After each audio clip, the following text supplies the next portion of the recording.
It began with a new doctor, Dr. Tyler, who joined our hospital staff.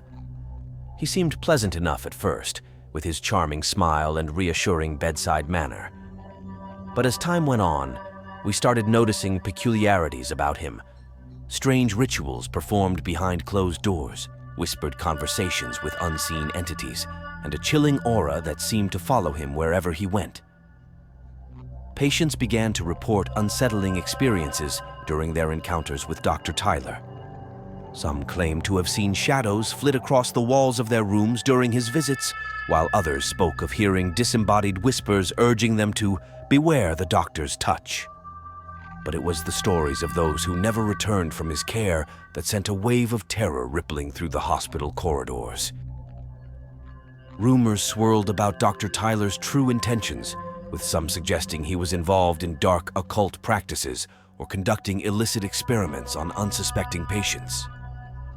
One night, during a particularly stormy shift, I witnessed something that confirmed my worst fears. As I made my rounds through the empty halls, I heard the sound of muffled cries coming from Dr. Tyler's office. Curiosity getting the better of me, I approached cautiously, only to freeze in horror at the sight before me. Dr. Taylor stood over a patient, his eyes alight with an unholy fervor as he performed a ritualistic ceremony, surrounded by flickering candles and arcane symbols drawn in blood. I fled the scene, my heart pounding in my chest, but the memory of that night haunts me still. I never saw Dr. Tyler again after that, and the hospital staff refused to speak of him, as if he had never existed.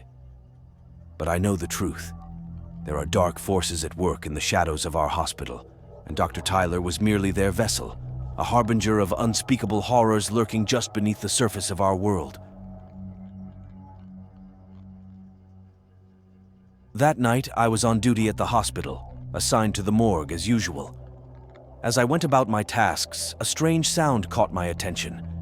Something faint knocked on one of the freezer drawers. I froze, surprised, wondering whether my weary brain was deceiving me. I dismissed it as a figment of my imagination and went back to work, attempting to ignore the unsettling sound. But the tapping continued, louder and more forceful every second that went by. The uneasiness that enveloped me like a thick blanket was something I was unable to get rid of. The pathologist who was working with me looked up as I was about to continue my investigation, his face devoid of color, and spoke those terrifying words. "You hear that? When someone knocks on your door, you never answer. Never." My spine tingled at what he said, but before I could reply, the freezer drawer door creaked open by itself, exposing nothing but darkness inside. I was terrified as I glanced at the open drawer, my heart racing. The anxiety and uncertainty in the air made it seem as though time had stopped. The lights went out, and we were left in complete darkness as a sudden chilly gust of wind blew through the morgue. I was overcome with panic as I reached blindly for the door, a primitive urge to go taking over my thoughts. I left the room without thinking twice, with the pathologist closely behind me. As we stumbled out into the hallway, a bone-chilling scream sounded behind us, sending shivers down our spines as we staggered out into the corridor. Our main concern was getting away from the horror that stayed in the morgue's shadows, so we dared not turn around. I would be plagued by this terrifying experience for years to come, serving as a constant reminder of the mysterious powers that lurk in the shadows and are just waiting to be let loose. I'm not a doctor, but I'm a nurse. I work with geriatric patients, and there was this incident about 3 years ago.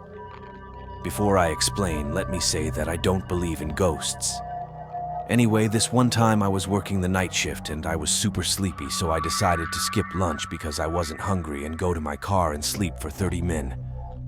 I got inside my car, covered myself with my sweater, set the timer on my phone, and immediately knocked out. I'm dreaming, but in my dream I'm still awake, just sitting there. Someone taps on my car window, and I see that it's one of my patients. We'll call her Anna. Surprised, I asked Anna what the hell she's doing outside, and she tells me she is looking for her daughter. I tell her to go back inside, and that we will call her daughter in the morning. My patient becomes angry and starts banging on my car window. I kind of freak out and try to reach for the door handle to get out and calm her down, but I quickly realize I can't move. Let me add that I frequently experience sleep paralysis, so even though I am asleep, I realize what is happening. I fight it and try squirming my body in an attempt to wake myself up. I finally manage to wake up, and my heart is racing and my forehead is a bit sweaty. I sit there for about a minute, realize it was all a dream, and roll the window down to cool myself off. My break is over, and I clock back in and see that my supervisor and 2 other nurses and huddled in front of a room. I am still by the station clocking when they see me and call me over. I walk over thinking maybe something was wrong with the ventilator or the patient fell, but my supervisor tells me Anna died while I was on my lunch break. Since most of our patients are DNR, I was not paged. It took a couple of seconds for the message to register, and I freaked out internally. I got goosebumps, but didn't mention anything to my supervisor about the dream. I don't believe in ghosts or anything like that, and I mostly likely had that dream because she was the last patient I interacted with before my break, so she was still on my mind and I was mentally going over my patient's charts in my head.